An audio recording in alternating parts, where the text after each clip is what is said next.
नमस्कार। आज हम श्रीमद् भगवद गीता का पंचम अध्याय कर्म संन्यास योग का पठन करेंगे, श्रवण करेंगे। भगवान श्री कृष्ण के चरणों में प्रणाम। श्रीमद् भगवद गीता जी को प्रणाम। जय श्री राधे कृष्ण माता पिता को प्रणाम। गीता प्रेस गोरखपुर को सादर धन्यवाद। जय श्री राधे कृष्ण। ओम श्री परमात्मने नमः। अथ पंचमो अध्यायः।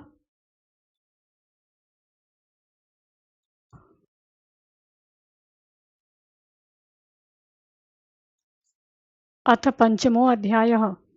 अर्जुन उवाच संन्यासं कर्मणां कृष्ण पुनर्योगं च शंससि यक्षेय एतयोरेकं तन्मे ब्रूहि सुनिश्चितम। अर्जुन बोले, हे कृष्ण, आप कर्मों के संन्यास की और फिर कर्मयोग की प्रशंसा करते हैं, इसीलिए इन दोनों में से जो एक मेरे लिए भली भांति निश्चित कल्याणकारक साधन हो उसको कहिए। श्री भगवान उवाच संन्यासः कर्मयोगस्य निः श्रेयस्करावुभो तयोस्तु कर्म संन्यासात् कर्मयोगो विशिष्यते। श्री भगवान बोले, कर्म संन्यास और कर्मयोग ये दोनों ही परम कल्याण के करने वाले हैं, परंतु उन दोनों में भी कर्म संन्यास से कर्मयोग साधन में सुगम होने से श्रेष्ठ है। ओम श्री परमात्मने नमः। जय श्री राधे कृष्ण। ज्ञेयः स नित्य सन्यासी यो न द्वेष्टि न कांक्षति निर्द्वंद्वो ही महाबाहो सुखम बंधात प्रमुच्यते।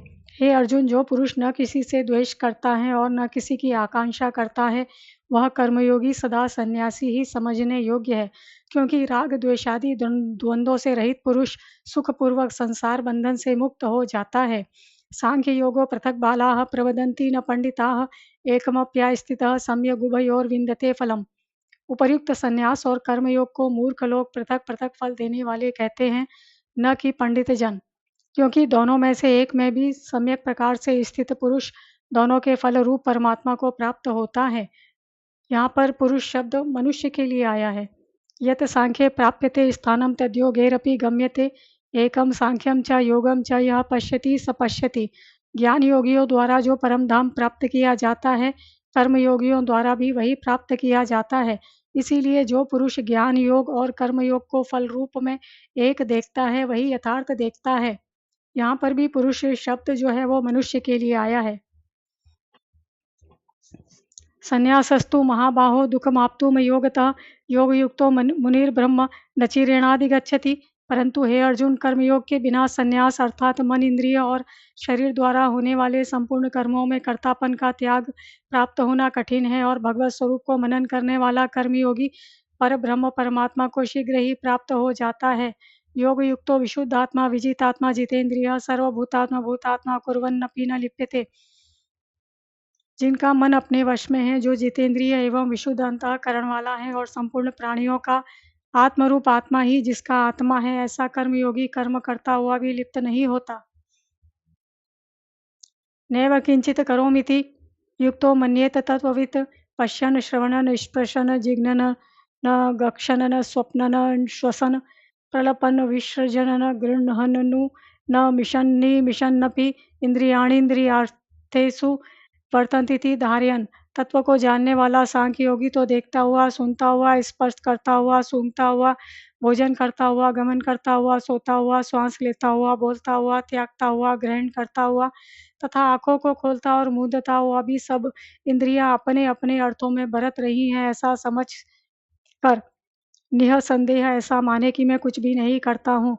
ब्रह्मण्याधाय कर्माणि संगम त्यक्त्वा करोति यः लिप्यते न स पापे न पद्म पत्रमिवाम्भसा। जो पुरुष सब कर्मों को परमात्मा में अर्पण करके और आसक्ति को त्याग कर कर्म करता है, वह पुरुष जल से कमल के पत्ते की भांति पाप से लिप्त नहीं होता। कायेन मनसा बुद्ध्या केवलेन्द्रियैरपि योगिनः कर्म कुर्वन्ति संगम त्यक्त्वात्मशुद्धये।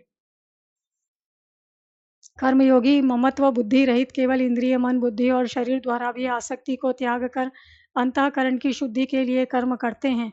युक्तः कर्मफलम त्यक्त्वा शांतिमाप्नोति नैष्ठिकीम् अयुक्तः काम कार्येण फले सक्तो निबध्यते। कर्मयोगी कर्मों के फल का त्याग करके भगवत प्राप्ति रूप शांति को प्राप्त होता है, और सकाम पुरुष कामना की प्रेरणा से फल में आसक्त होकर बंधता है। यहाँ पर भी पुरुष शब्द जो है वो सभी मनुष्यों के लिए यूज किया है। सर्वकर्माणि मनसा संन्यस्यास्ते सुखम वसी नवद्वारे पुरे देहि नैव कुर्वन्न कार्यन, अंतःकरण जिसके वश में है ऐसा सांख्य योग का आचरण करने वाला पुरुष न करता हुआ और न करवाता हुआ ही नवद्वारों वाले शरीर रूप घर में सब कर्मों को मन से त्याग कर आनंद पूर्वक सच्चिदानंद घन परमात्मा के स्वरूप में स्थित रहता है। यहाँ पर भी पुरुष शब्द जो है वो सभी मनुष्यों के लिए यूज हुआ है। न कर्तत्वम न कर्माणि लोकस्य सृजति प्रभुः न कर्मफल संयोगम स्वभावस्तु प्रवर्तते। परमेश्वर मनुष्य के न तो कर्तापन की, न कर्मों की और न कर्मफल के संयोग की ही रचना करते हैं, किंतु स्वभाव ही बरत रहा है। नादत्ते कस्यचित् पापं न चैव सुकृतं विभुः अज्ञाने नावृतं ज्ञानं तेन मुहन्ति जन्तवः। सर्वव्यापी परमेश्वर भी न किसी के पाप कर्म को और न किसी के शुभ कर्म को ही ग्रहण करता है, किंतु अज्ञान के द्वारा ज्ञान ढका हुआ है, उसी से सब अज्ञानी मनुष्य मोहित हो रहे हैं। ज्ञानेन तु तद्ज्ञानं येषां नासितमात्मनः तेषामादित्यवज् ज्ञानं प्रकाशयति तत्परम्। परंतु जिनका वह अज्ञान परमात्मा के तत्व ज्ञान द्वारा नष्ट कर दिया गया है, उनका वह ज्ञान सूर्य के सदृश उस सच्चिदानंद घन परमात्मा को प्रकाशित कर देता है। तदबुद्धय स्तदात्मान स्तनिष्ठा स्तत्परायणाः गच्छन्त पुनरावृत्तिं ज्ञान निर्धूत कल्मषाः। जिनका मन तद्रुप हो रहा है, जिनकी बुद्धि तद्रुप हो रही है और सच्चिदानंद घन परमात्मा में ही जिनकी निरंतर एक ही भाव से स्थिति है, ऐसे तत्परायण पुरुष ज्ञान के द्वारा पाप रहित होकर पुनरावृत्ति को अर्थात परम गति को प्राप्त होते हैं। यहाँ पर भी पुरुष शब्द जो है वो मनुष्य के लिए आया है। विद्या विनय संपन्ने ब्राह्मणे गविहस्तिनि सुनि चैव श्वपाके च पंडिताः समदर्शिनः। वे ज्ञानी जन विद्या और विनय युक्त ब्राह्मण में तथा गौ, हाथी, कुत्ते और चांडाल में भी समदर्शी ही होते हैं। एव तैर्जितः सर्गो येषां साम्ये स्थितं मनः निर्दोषं हि समं ब्रह्म तस्माद् ब्रह्मणि ते स्थिताः।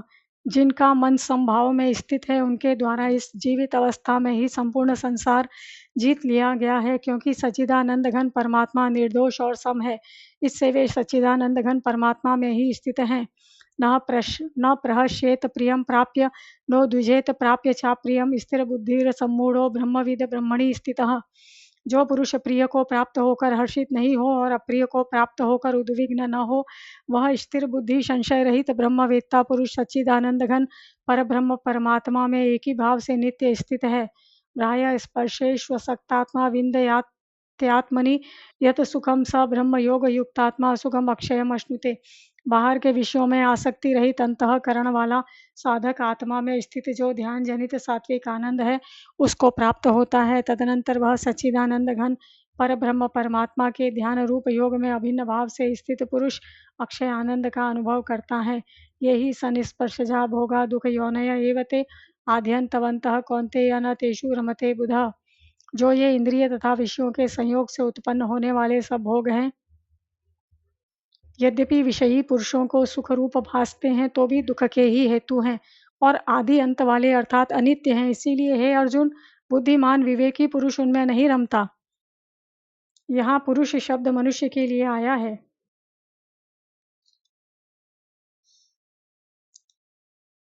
संकोति हेव यः सोढ़ु प्राक् शरीर विमोक्षणात् काम क्रोधोद्भवं वेगम सह युक्तः स सुखी नरः। जो साधक इस मनुष्य शरीर में शरीर का नाश होने से पहले पहले ही काम क्रोध से उत्पन्न होने वाले वेग को सहन करने में समर्थ हो जाता है, वही पुरुष योगी है और वही सुखी है। यो अंतः सुखो अंतरा राम स्तथांतर ज्योतिरेव यः स योगी ब्रह्म निर्वाणम ब्रह्मभूतो अधिगच्छति।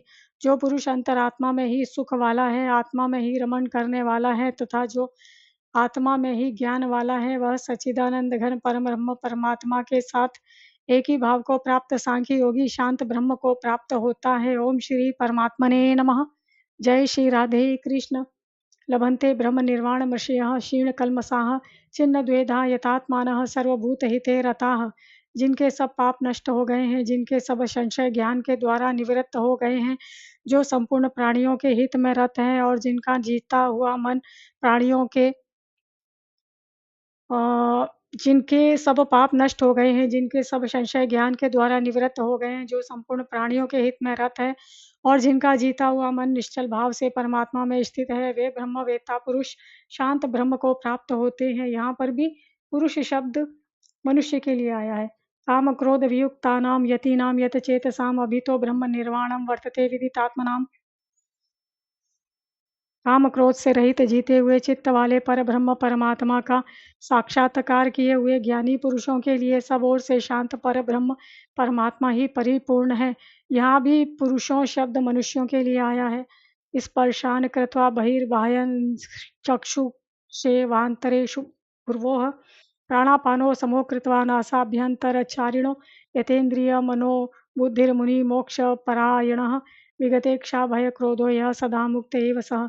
बाहर के विषय भोगों को न चिंतन करता हुआ बाहर ही निकाल कर और नेत्रों की दृष्टि को भ्रुकुटी के बीच में स्थित करके तथा नासिका में विचरने वाले प्राण और अपान वायु को सम करके जिसकी इंद्रियां मन और बुद्धि जीती हुई हैं, ऐसा जो मोक्ष परायण मुनि इच्छा भय और क्रोध से रहित हो गया है वह सदा मुक्त ही है।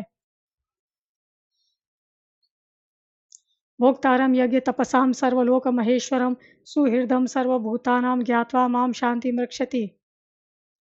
मेरा भक्त मुझको सब यज्ञ और तपों का भोगने वाला संपूर्ण लोकों के ईश्वरों का भी ईश्वर तथा संपूर्ण भूत प्राणियों का सुहृद अर्थात स्वार्थ रहित दयालु और प्रेमी ऐसा तत्व से जानकर शांति को प्राप्त होता है।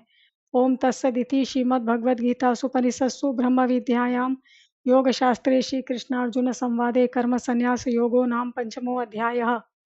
अब श्रीमद् गीता जी का कर्म संन्यास योग नामक अध्याय जो कि 5वां अध्याय है पूर्ण हुआ। भगवान श्री कृष्ण के चरणों में प्रणाम। श्रीमद् भगवत गीता को प्रणाम। जय श्री राधे कृष्ण। माता पिता को प्रणाम। गीता प्रेस गोरखपुर को सादर धन्यवाद। जय श्री राधे कृष्ण। ओम श्री परमात्मने नमः। सभी का मंगल हो। आप सभी का मंगल हो। सभी को सुख मिले। धन्यवाद।